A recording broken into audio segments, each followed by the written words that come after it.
And we're live. Finally. Welcome to A Funny Thing Happened on the Way from the Bank by Mike Applegate. And there he is.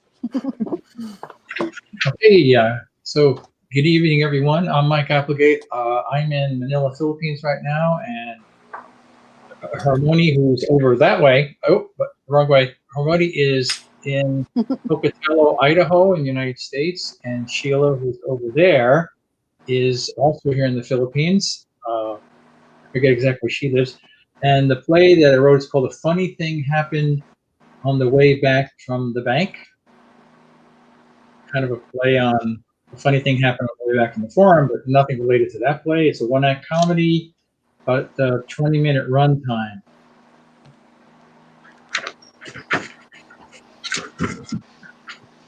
Okay. So, I don't see Alice on the screen. I'm not on screen. Okay, I don't see Al. We're waiting for Alice to appear on the screen over there. Okay. Again. Am I back? Not yet. Wait, we're gonna. Not yet. I can see Harmony over here. By the way, Harmony, I'm using my opposite finger to do that. Right is left, and left is. If you're pointing, just tell you that right now, okay? If you do have to point, okay? Mm-hmm. Okay, I'm gonna check if I'm seen on the screen. It's okay. It's all good. Because I see myself. Harmony, can you see Sheila? It's just a black screen. Okay, so we still right. have bug to work out. It's okay. It's all good. Oh. Stop cam. Okay, I see your icon. There you are. Oh, okay. That's what I needed to do. All right, I'm gonna send the link. The link is actually on my profile, where people could watch it on YouTube. All right, I will be sending it to our GC.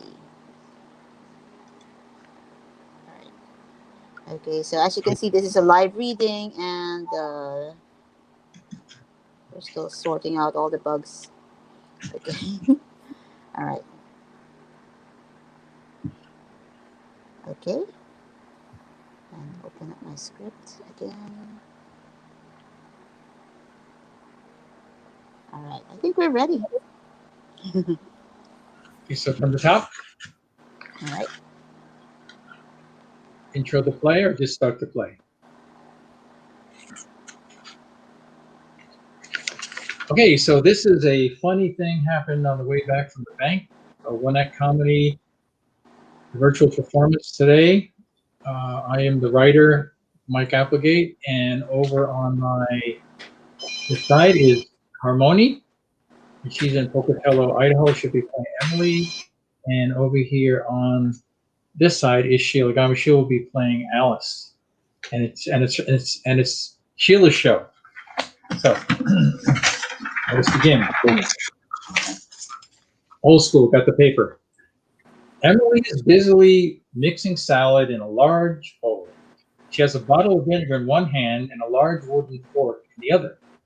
She is humming a song. A knock on the door is heard. Knock, knock. Is that you, Alice? Yeah, it's me, Emily. Let yourself in. The door's not locked. Hi, Emily. Is Charles home yet? Not yet. He's always late coming from the office. You know, with him, it's all about his job as an accountant. Yeah, there's something about that work. Work, work, work, work, work. Alice, you know you really should audition for our community theater group. In the meantime, you could help us backstage moving props, setting up the stage, maybe even be an usher or sell tickets. Wait, not even a speaking or singing part. Are you sure they don't need an extra janitor? Well, when you first start off in the theater world, you got to take any job that comes along. I'll think about it. We're practicing for that famous long-running Broadway musical Waitress. I'm going to be Jenna. Who's Jenna? Who's Jenna? Jenna's the star, the lead, the prima donna in the play. I get to wear this pretty blue apron and do a couple of song and dance numbers with Charles. Oh, I remember now. That's the play that first came out as a movie where the married waitress falls in love with her doctor. Yeah, that's the one. It's my dream role of a lifetime.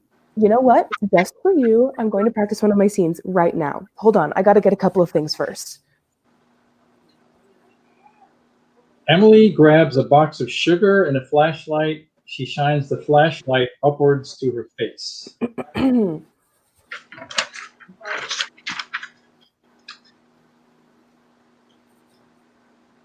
Emily hugs the box of sugar and sings a cappella one line. Sugar.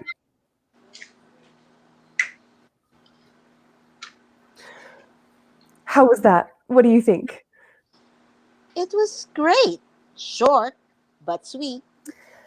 Actually, I've got a lot more songs and lines, but that's my favorite scene. That one line, that one scene, it's so emotional, so deep, so.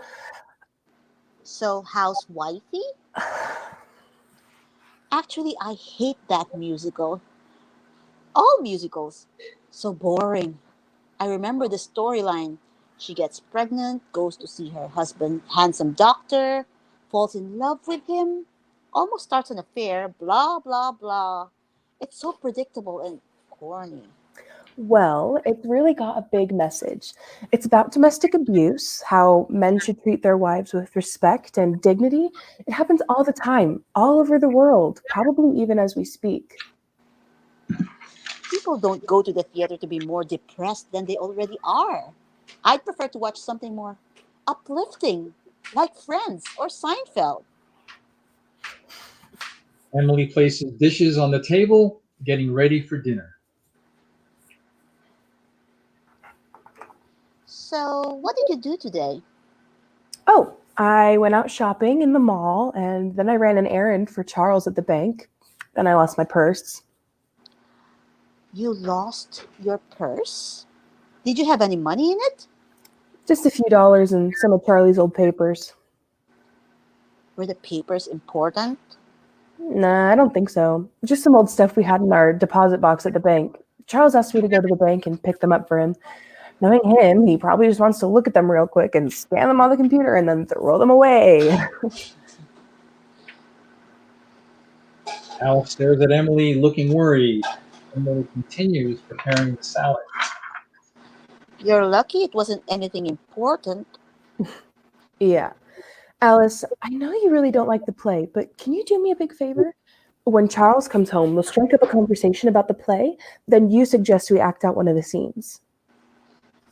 Why would I want to do that if I hate the play? It'll put Charles in a good mood. When he comes home late from the office, he's usually in a crabby mood. He'll love doing that.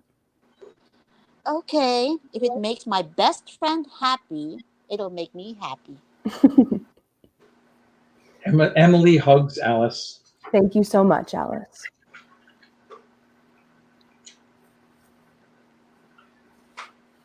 Emily, you really need to hear this. The Department of Finance is investigating our tax returns for the past 10 years. They said I took too many deductions and now I have to pay $5,000 in back taxes. $5,000? Charles! Don't worry, I have proof that every deduction I made was absolutely legitimate. I have copies of every canceled check, every receipt, even charity contributions. I have all my entertainment expenses, travel vouchers, medical bills, and business statements for the past 10 years. By the way, those were the papers I asked you to pick up from the bank today. Emily is frozen in shock, mumbling to herself as Charles stares at her. She keeps pouring oil, salad dressing nonstop. Charles gives her a kiss on the neck. Emily maintains a shocked face. All I have to do is show those papers to the tax authorities, and we won't have to pay the $5,000 in fines.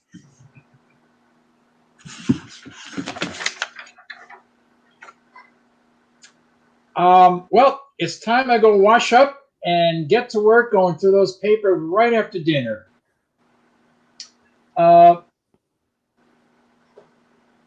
Dear, are you okay?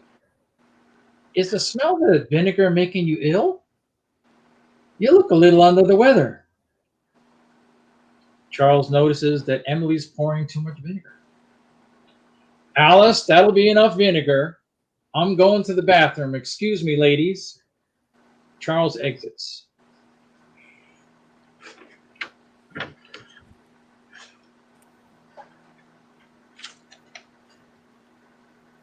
Emily walks over to Alice with a worried look. She grabs both of Alice's hands. Alice, what am I going to do? I can't tell him I lost those papers. You know his temper, how wild he gets when he's mad. I'll Alice see you tries later, to... dear. Oh, please don't leave me. Maybe he'll be too shy to kill me in front of one of the neighbors. I've got to go, Emily. Oh, Alice, you're my best friend. You've got to help me. What can I do? Slit my wrists. I'm too chicken to do it myself.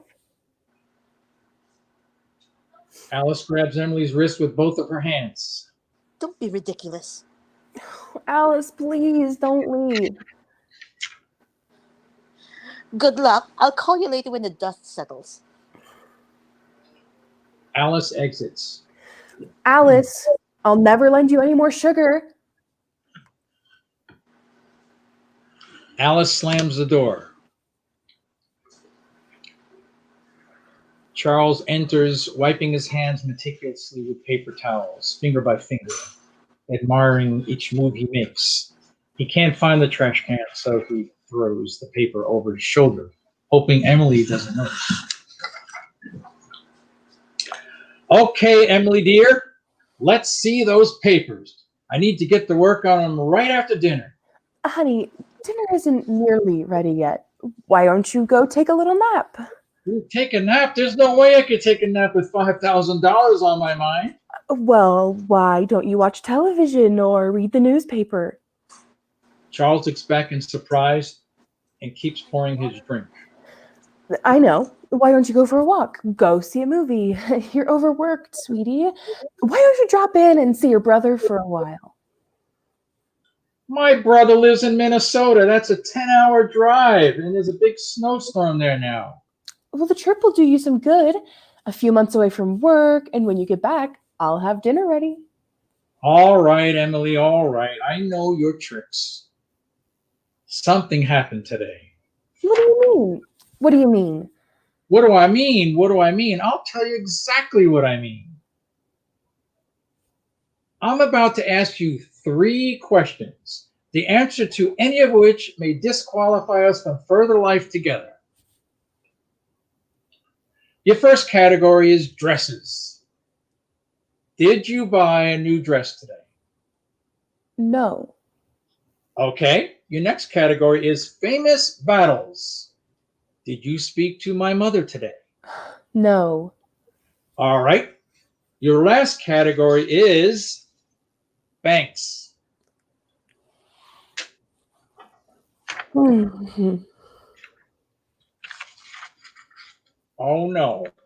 Oh no. Don't tell me you lost my papers. I lost your papers. I asked you to not tell me that. Charles gently grabs Emily by the hand and leads her to the couch. They both sit on the couch side by side.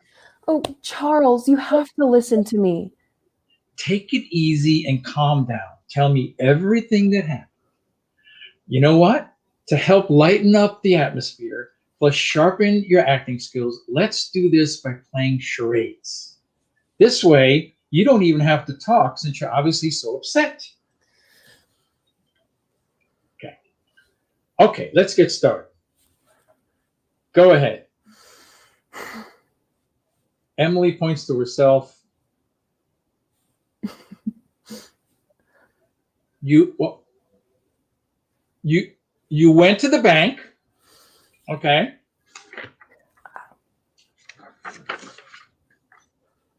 You took the papers out of the safety deposit box. Then you put the papers inside your purse.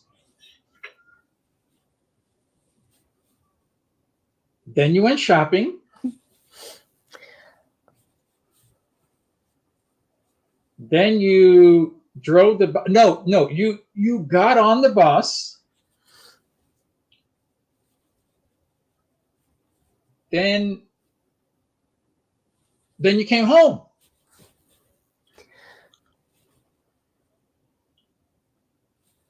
Okay. And when you got home, you realized you misplaced your purse.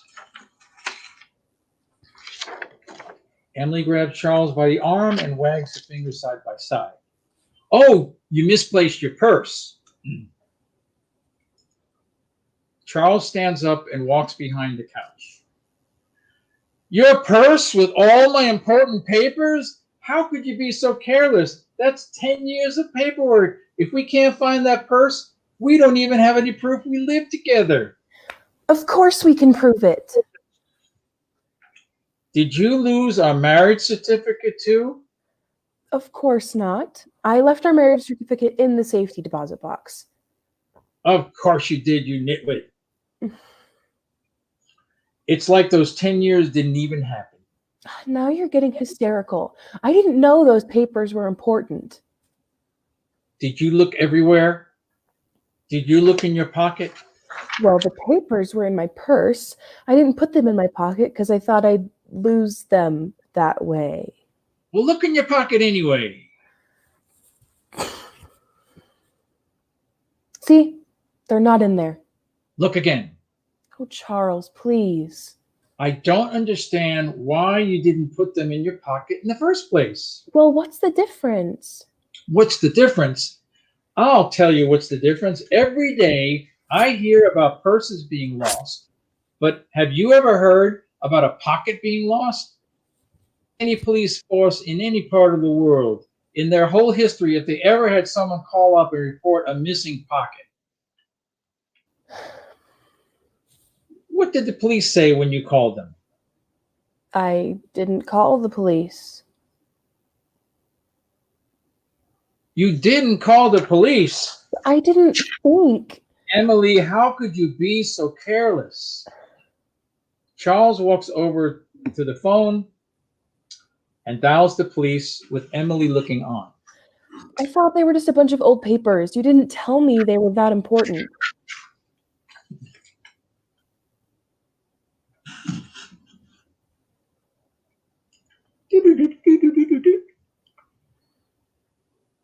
Hello? Is this the police station? Give me the lost and found section. Emily, what am I going to tell that tax investigator when I go see him tomorrow? He'll want to see every one of those papers. Hello, lost and found. I'd like to report a loss. My wife lost a purse with a lot of important papers in it. What? How do I know what it looks like? I didn't lose it. My wife did. It was a big brown leather bag with a long strap. Did you hear that? Good. What? Wait a minute. Where did you lose it, Emily? Downtown? Downtown. How do I know where downtown? This is a big city. There's a lot of places to look downtown if you really want to find a lost purse. Huh? Was it a small blue purse?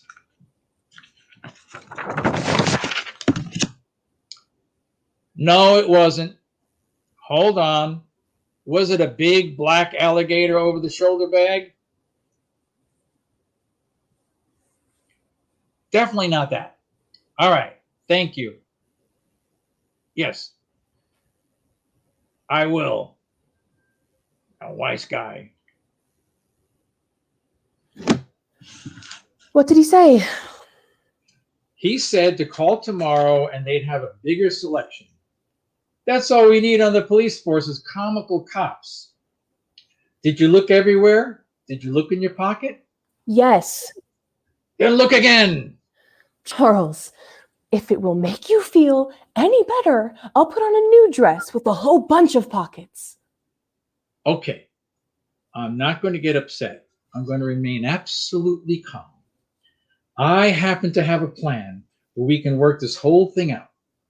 We'll continue to fine-tune our acting skills by reconstructing your entire day from beginning to end. That way, it'll all come back to you by memory recall. Now,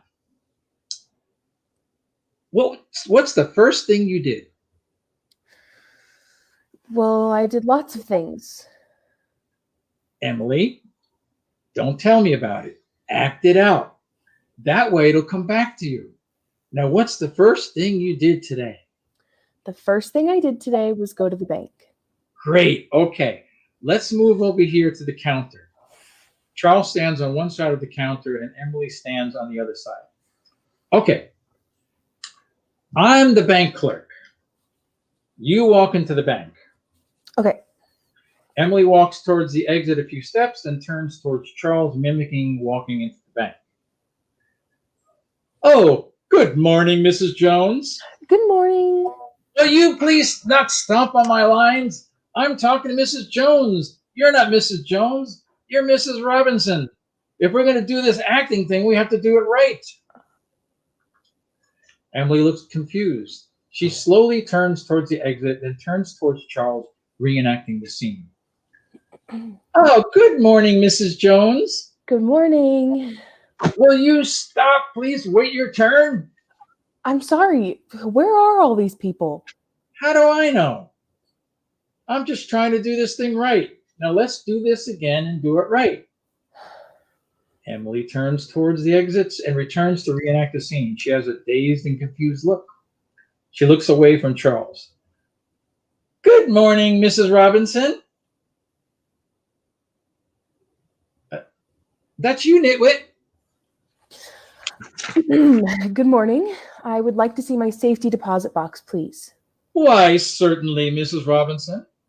Now, how is your wonderful husband, Mr. Robinson? A fine man indeed. Charles mimics picking up a box off the counter and placing it on the counter in front of Emily.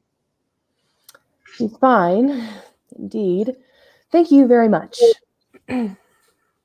Emily mimics taking papers out of the invisible container and putting them into her invisible purse. Charles grabs both of her hands. Wait, don't you think those important papers would be safer in your pocket? He never said that. Well, he should have. What happened next? Charles and Emily both walk side by side downstage. Then I went to the mall and bought some socks. Charles and Emily return to the counter. Okay, we're at the mall. I'm the clerk. What was the name of the store? Oh, it was the Skechers store. There was a sale on socks. Okay, Mrs. Robinson. There are some nice Skechers brand socks there. That'll be $5.50. Emily mimics taking money out of her purse, handing it to Charles. Aha! I see you have some very important papers in your purse, ma'am. Don't you think they'd be safer in your pocket? I never said that. Well, you should have. What happened next? Then I got on the bus. Okay, we're on the bus. You go over there. I need to be seated. Charles sits down in the chair and mimics driving a bus by holding and turning a large steering wheel. Emily walks towards Charles at a sideways angle. Emily mimics walking onto a bus. Okay, lady, please step to the rear of the bus. I have the exact change right here in my hand. Emily mimics dropping coins into a coin box next to Charles. Charles fakes slapping Emily as he turns to walk to the back of the bus. She does not notice. Charles stands up and turns toward Emily. Hey, lady, I see you have some very important. Ugh! I'm sorry about the purse. It was just one of those things that happens.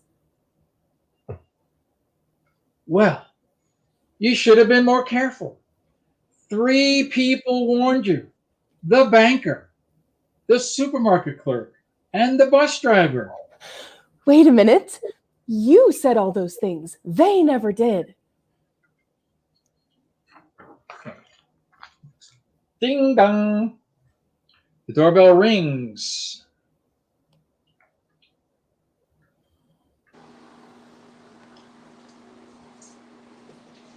Sorry, I'm having a technical problem. The doorbell rings. Ding ding. Oh, that must be the doorbell. I know it's the doorbell.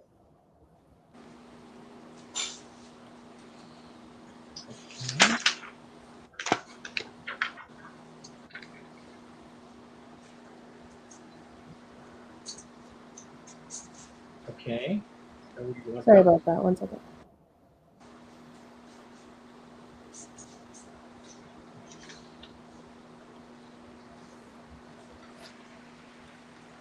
It's just that one page.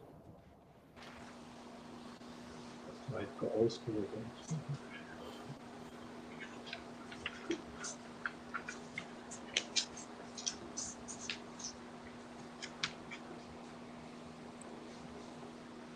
I think it's page 28.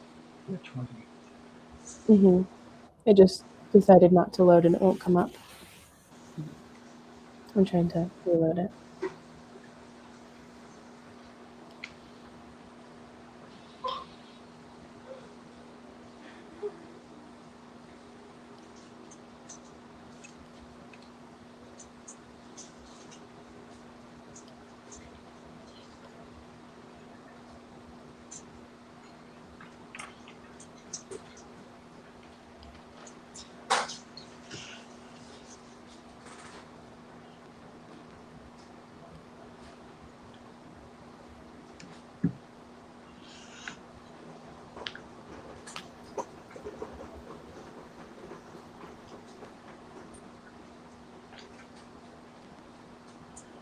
Okay, for those who are watching, this is the script reading for A Funny Thing Happened on the Way from the Bank by Mike Applegate.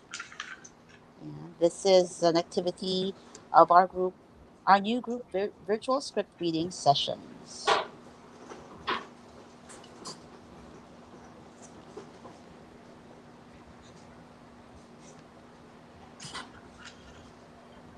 And we are currently on scene 7.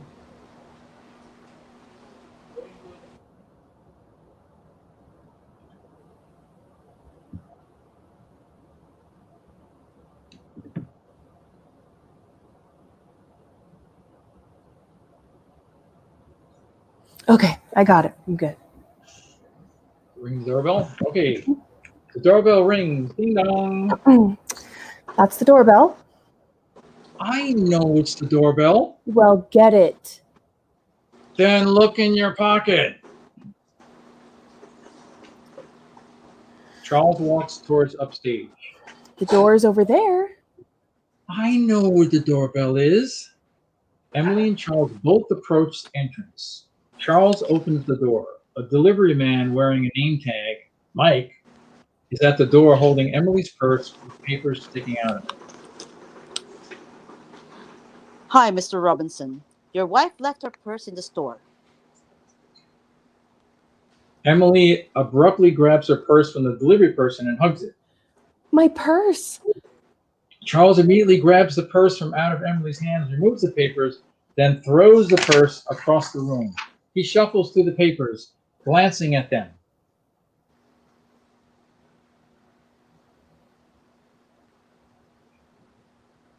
My papers, these are my important papers. Important papers, sir? Yes, very important papers. You bet your life they're important. Mrs. Robinson, gee, you should have kept them in your big pocket you got there. Emily slaps the delivery man's hands and takes it out of her pocket. Why don't you just mind your own business? Charles looks back at the delivery man in silence. You know, Mike, you just saved me $5,000. You're going to get a reward. I have something here for you. Charles puts his hands into all his pockets, jackets, and pants. Finally, he realizes his pockets are empty. His pockets are turned inside out, an exaggeration. It's right here in my wallet. It must be. Well, it was right here in my back pocket. Can't find your wallet, sweetie? Did you look in your pocket? Maybe you should look in your purse. Purse? I don't carry a purse. Emily pushes Charles to the exit door with her hands in his jacket pockets as a finale. The end. The end. Thank you, everybody. Yeah. So That's the very first time that was read, right? yeah, yes. And first time, and I'm sure that I played Charles the way somebody else would play Charles.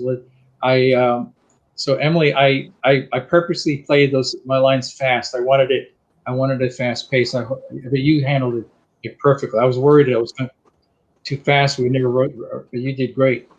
Thank you. Sheila, thank you. All right. So this is actually our second reading for virtual script reading sessions. So watch out for more reading soon. We will be posting it on our group. For those who wish to read with us, we have a virtual group on Facebook. It's called Virtual Script Reading Sessions. There we post the upcoming reading, and the first people to comment get to read the part.